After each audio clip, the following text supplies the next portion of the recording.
Hello বন্ধুরা, আসসালামু আলাইকুম। সবাই কেমন আছেন? আশা করি খুব ভালো আছেন। আমি আলহামদুলিল্লাহ ভালো আছি। আর আমি আজকে আপনাদের জন্য নিয়ে আসলাম একদম সম্পূর্ণ ব্যতিক্রমধর্মী একটি চিকেন ভাজা, অর্থাৎ মুরগির মাংস ভাজা। দেখেন একদম সহজে কীভাবে, আর মুরগির মাংস তো সবার বাসায় কম বেশি রান্নাই হয়। অনেক সময় বাচ্চারা ১-২ বার খাওয়ার পরে আর খেতে চায় না, তখন আপনারা ওই মাংসটা ফেলে না দিয়ে এইভাবে রান্না করে দিতে পারেন বাচ্চাদের। আর এই রান্না করাটা একদমই সহজ।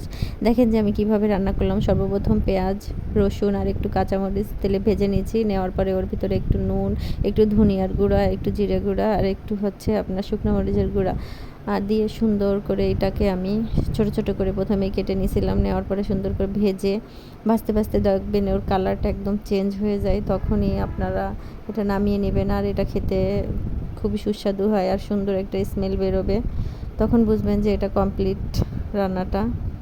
আর আপনারা যদি এইভাবে রান্না করেন, খেতে কিন্তু খুবই সুস্বাদু লাগে আর বাচ্চারাও খুব পছন্দ করবে। এটা আপনারা ভাতের সাথে অথবা রুটি অথবা পরোটা যে কোনো কিছু দিয়েই খেতে পারেন।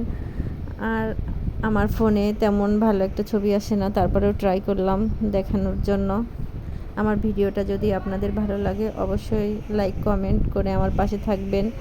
আর নতুন নতুন ভিডিও পেতে আমার চ্যানেলটিকে সাবস্ক্রাইব করে রাখুন।